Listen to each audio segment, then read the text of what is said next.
the issue of children education in Denmark. Yeah. I think personally the parents have a strong role to play in the education of their children. Parents should not take it for granted that just that the child is going to school, that is enough for the child to do well and qualify for higher education. They have to participate in the children's life all the time. Yeah. If you are a qualified personality and you've lived here and you can speak Danish, then you can help your child. But the case is that many of the foreign community are not very strong in Danish, so they have a limitation in helping their children to capture this quite complicated Danish language. So they need help. So parents should not be afraid to spend some of their income and engage others who can teach their children to do that with them at home or their free times. And that is very important. And another thing is that parents, when they engage in the school activities, they should also ensure that, especially the small ones who are going to these leisure homes, or we call fritidshjem in Danish, they should make sure that all their children go there, because there's different learning capabilities that are provided by these institutions, even though they are out of the school system. But of course, things are changing in Denmark today, because the government is much more or less trying to drag the free time into the main school stream, where they organize all these leisure cafe for the children. So the children are supposed to stay a little bit longer at school.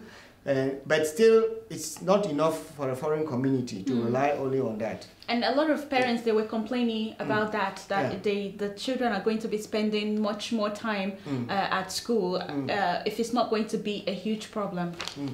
And that's more a kind of a tricky Danish political issue. But I have my opinion. I understood this change in the school system. Actually, the children are only getting 1.5 more hours at the school. Yeah.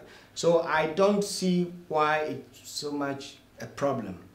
But I can understand from the teacher's point of view, or the pedagogic personnel who are in the free system, from their point of view, if they feel that the children are spending more time at school. You know, I come from a different background, where we go to school for many hours. So it's quite a luxury. You know, you go to school. Yeah, you go to school from 8 to, like say 2, 3, and from there you go to some place called in Nigeria we used to call it lesson or something. It's like where you also get help and go into details. You know, and which is really, really good. And this is like, this goes continue to high school, not only from for the university or for the primary school alone. This is like from primary school to up to, call it SS3, you know, like to do that. And I can also, in fact, I've been traveling a lot. Korea, the South Korea, there's something similar. They actually, the parents, you go to school, then your parents pay, and then after school you go to extra classes with a paid teacher, and then the children are coming home around 7 o'clock in the night. That's South Korea.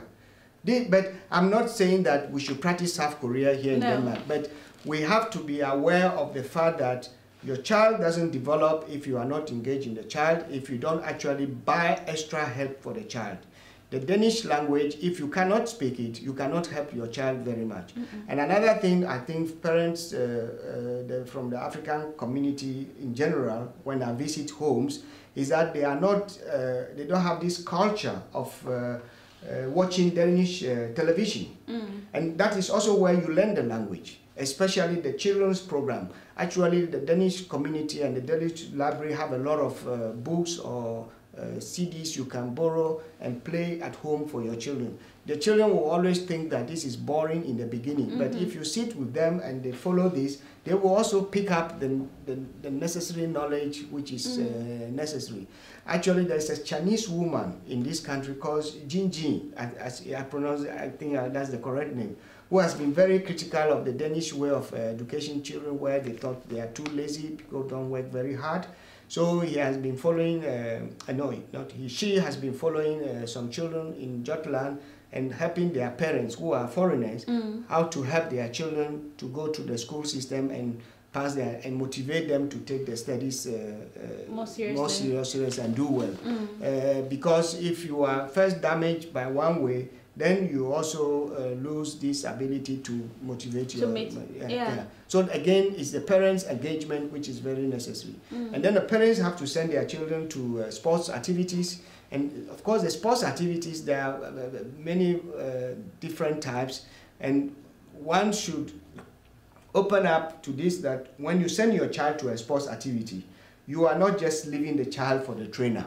You are engaged in the sports club, you are engaged in your child, you follow the child, and you try to investigate what you can do better for the child. I'm not talking about that when you take your child to the football club, you carry the child's bag and then he walks around you. No, that is not my intention. But you must be engaged in the child and find out what is necessary for this child at every time of he or she at this sports club. So it's, for me, the success of children in this country is very much linked to the parents' engagement in education. The Danish society has a standardized educational system, which for many people will be relatively okay, but for some, they have to do more. Do you think that they should have a program where they can actually invite all this, like most of the foreign parents, to come to this program to enlighten them? Because I'm sure that some of them, because it's not part of their culture. You know, they're coming from wherever they're coming from, and some have been traumatized probably by war, you know, just so many things. I mean, we have different experiences in, you know, behind us. And coming to Denmark, and maybe it's not part of their culture, they didn't grow up like that, their parents weren't so involved in their academical life, or, you know, so I was thinking that, you know, is it a good idea, or should the Danish society have a program where, you know, these parents can attend this program and they can get much more enlightenment about what they can do to help their children academically? Because this is not about the Danish society alone, or the school. No. This is also about the parents, you know, because the parents, the foundation that your parents have, you know, laid from the very beginning, that's what's going to guide you through life. And of course you're going to learn along the way. Basically, as a foreigner, you should build yourself in this country from what you can do yourself. So I think it's more relevant for the foreigners if they gather to share knowledge about this society and how to implant this educational structure in their own system and help their children. I would very much want to see that many of us, people like us, we have a forum where, or invited to forums where we can talk about education of children in this country. Because it is easier for us to explain to, and use yourself to explain to African parents or third world country parents what you can do when your child is having these kind of difficulties, where you should go and how you should construct. And then we can also get the engagement of a little bit more qualified psychologists, if that is the area we have to put ourselves, you know. But basically, parents have to group themselves and say, hey, we are from Cameroon, we are from Togo, we are from Nigeria, we live together. We want to have the children getting a better education in this country, but we have a limitation. What do we do to help our children? If they take that angle to read, then it becomes easier for those who can provide the services to come and discuss with them and help them how to help their children at home. And that is one of the things that can be done. Of course, I'm engaged in politics. Of course, if I have the opportunity, these are some of the things I want to focus on, and how to develop a system which actually deal with these kind of issues. Because the children, they matter a lot. They are the future. The future, And the better they are, the easier it is for us all to live in this country. I think so. So it's more our personal engagements that are necessary. And we go to a lot of churches. We're very religious. We are very polite, or very engaged in churches. That kind of zeal should also be used on the children education. And we should contract our people to come and do people. There are many people like me who are also in the system, but you have to bring them up to us before they can tell about themselves. Because this issue of another parent coming to another parent and you should do this is not very easy. It's a sensitive thing. But if people are open up to it, then it is possible that we can get something out of that. I think so.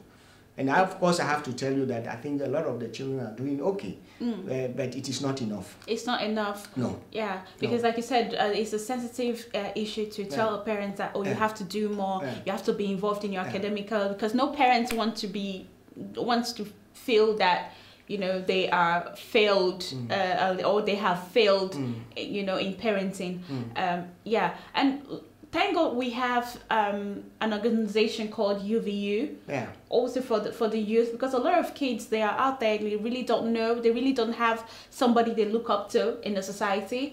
You know, of course we have other Danish people, but you know, like somebody who has gone through the same struggles with language or some other issue, that we really don't have that. And so UVU came into the picture.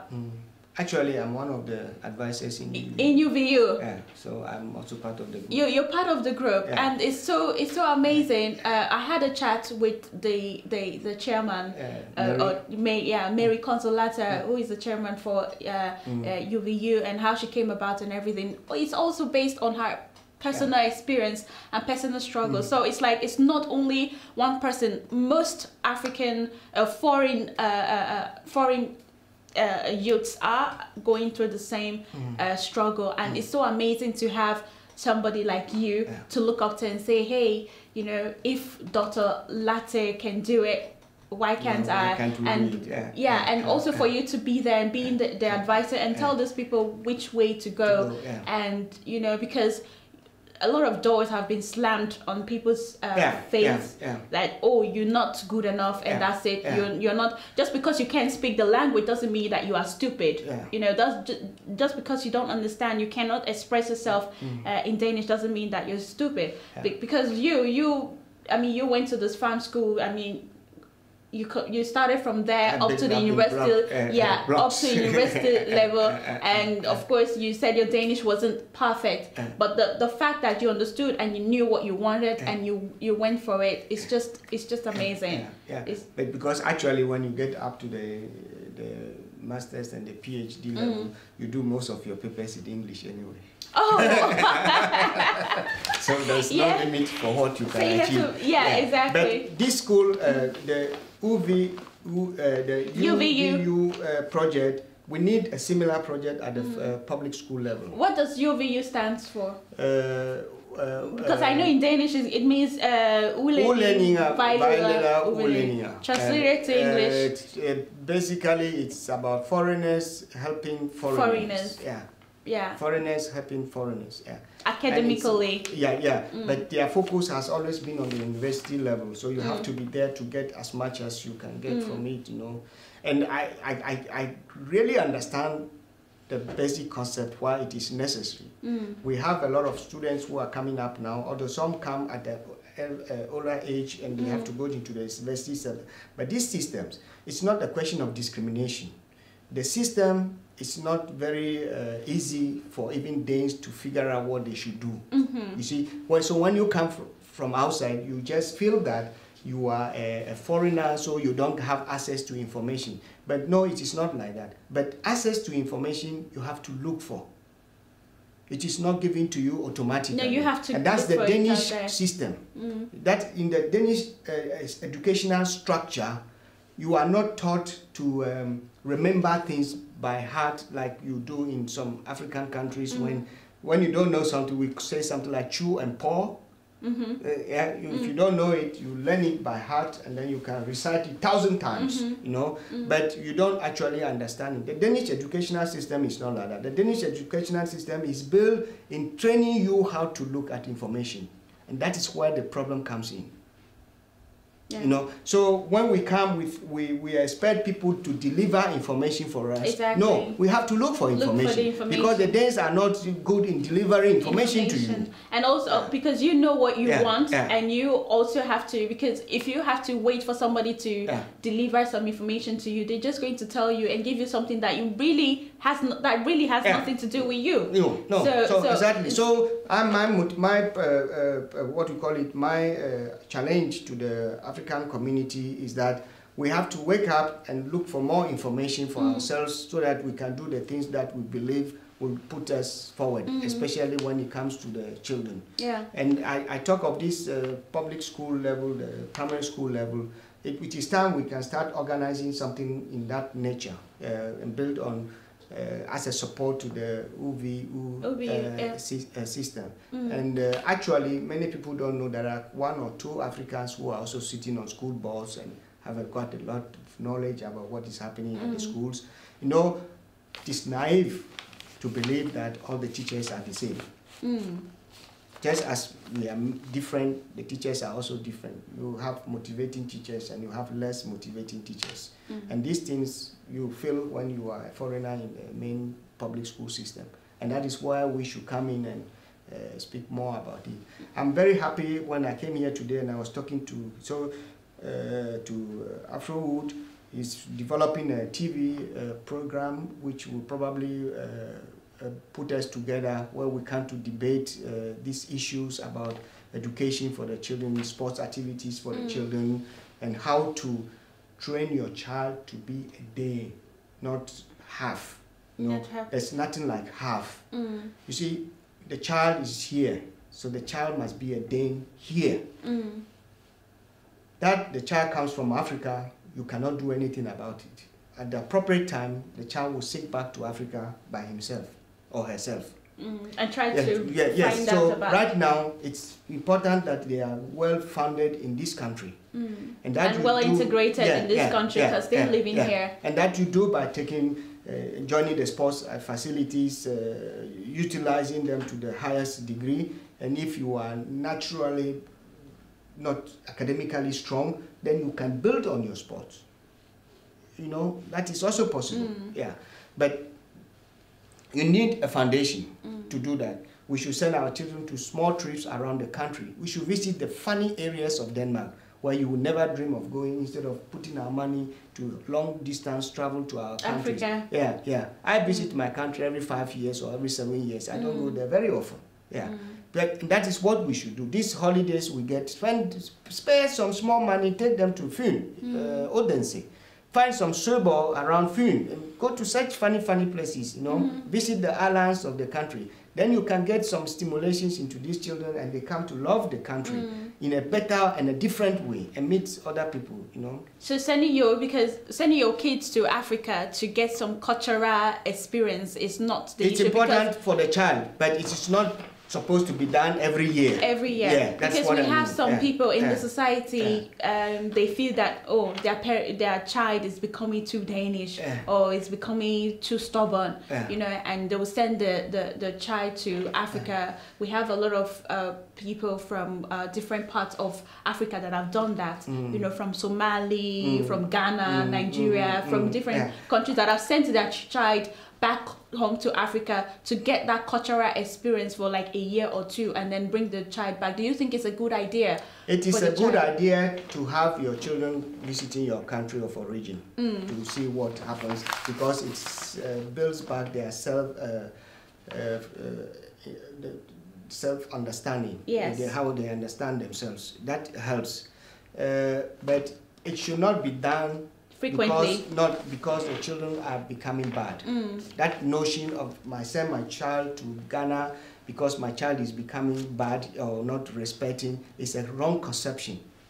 You should send your child to Ghana because we believe that this child in a year or 3 months experience in Ghana will improve him, or Nigeria will improve his understanding of the world. That is the best one to do. This notion of children being not respecting, actually it comes from the parents. If you are not engaged in your child at home, if you don't ask your child, what have you been doing in school today? Who are the friends you are talking to? If you don't converse with your child, definitely your child goes away from you. Yeah, that's if true. you don't converse with your child grows away from you. And that is what many parents from the African origin experience, as if they think their children are not respectful. But these children are wonderful children from the Danish society. But you have to talk to them as equals. You have to do things with them. You have to invite them to the films. Even though you don't like the theater, it doesn't make any sense because you are not used to it. Buy a ticket and take your child to a theater show in the center of Copenhagen, in Odense, in Aalborg. Do these simple things. That is how you get your child so close to you that it is natural that the child will respect you. Yeah. So these notions that they are bad or they don't respect because we are very dictatorial in our way of treating children. Children are not supposed to be treated dictatorial here. No. This is a democracy. Yeah. But we have to adjust. We have to move ahead of our children. If we don't do that, we can't get the respect back. And that's what we experience. Yeah. So this notion that my child is not respecting, so I send you to Africa to have experience, rubbish. So it's not working at all? No, it doesn't work. That's not the way to go about it. But send your child to Africa because you want him to experience some cultural system, because it's part of him. Yeah. Then he becomes more aware of himself, then he's also stronger. Anyway, when they do that, I believe that they get stronger. Okay, so what are you looking forward to the 27th of September, the African, the Celebrate Africa Award Show? Oh, of course, I'm looking forward to it because I think it gives me personally an opportunity to say some of these things I'm saying, but in a very short form. Yeah. Because I'll be giving maybe 1 minute. 1 minute to 2 minutes to say. I have to cut it in some short sentences. And it's also, to be honest with you, I'm not. It's also interesting for me because I want Africans to realize that everything in this country is possible.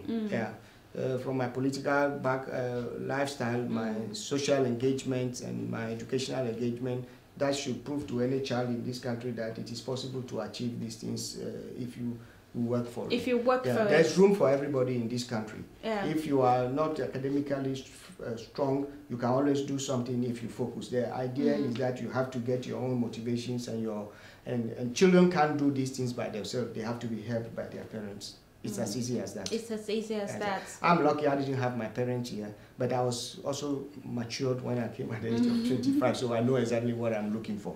So it's easy for me. And you know exactly why you came here. You came here to study, and that was your main focus. And all. And I know that the language here is not English, so I have to learn it. So I have this positive attitude to it. And basically, I'd like my friends to stop being negative about the Danish society and focus on what they have to do themselves. I mean, every society has this bad, negative aspect and good side of it. I mean, in Africa, we have negative and good side of it. It's all about focusing on the positive side and getting yourself ahead with that, and less comments on all the things that destroy you or put you down. And because this world is a very funny place. You see, the more you talk about negative things, the more you implanted them into yourself. So why do you do that? Exactly, because the more you started talking, seeing things positively, then positive things will be happening. Will be happening to you. Strength to yourself. That's and then true. You go forward. That's true. But we need to talk. We need to discuss. We need to use our new TV possibilities to do these kind of programs and educate the society and avoid this extremism we get in the society. So our children, they behave properly and not. I mean. But children should have fun. Yes, and also thank God for Celebrate Africa. Celebrate Africa Award Show. You know, it gives us the opportunity to get to know people like you. You know, and to get to know other Africans that are making a huge impact in the Danish society. You know, and so we have that to look up to and say, hey. We have Dr. Lartey, we have, this and that in different categories and stuff. And these are the people that, can also give you that push and motivation, even if you're not getting it back from your parents and stuff, but you have this people to look up to. And like I was telling a friend the other day, like I don't have to study the same thing that you study. No. But it's just a motivation for me to do better. To do better and don't be limited by whatsoever it is you're going through. And thank you so much, Dr. Lartey, for coming here on the show and coming here, being on Real Talk. It's really, really a pleasure having you here.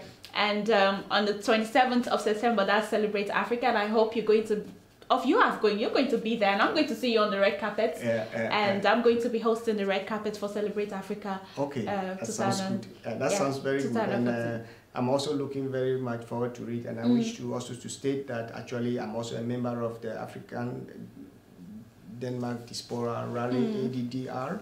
So I'm also doing a lot of work there to get ADDR upwards. And actually I've been a major brain behind the planning of the opening ceremony, which is taking place today, and the activities that will be taking place during the week from Monday to 26. So that is also one of the things I do in this regard. You're very, very involved in the, African society. It's not just only in the Danish society, but just, African society. Do you have any plans, like, introducing because I don't know how the agriculture system is in Ghana. You have agriculture school.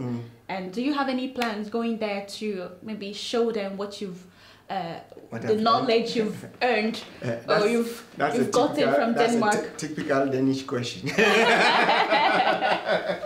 I engage myself in many ways. One of the things I can tell you recently, when people get to know that you are there, you get a lot of calls. There were 12 Ghanaian people from the administration who came to Denmark to have some knowledge about the bicycle lanes, how to bike in the city, and how the Danes have constructed the city such that it is easy for people to use the bicycle.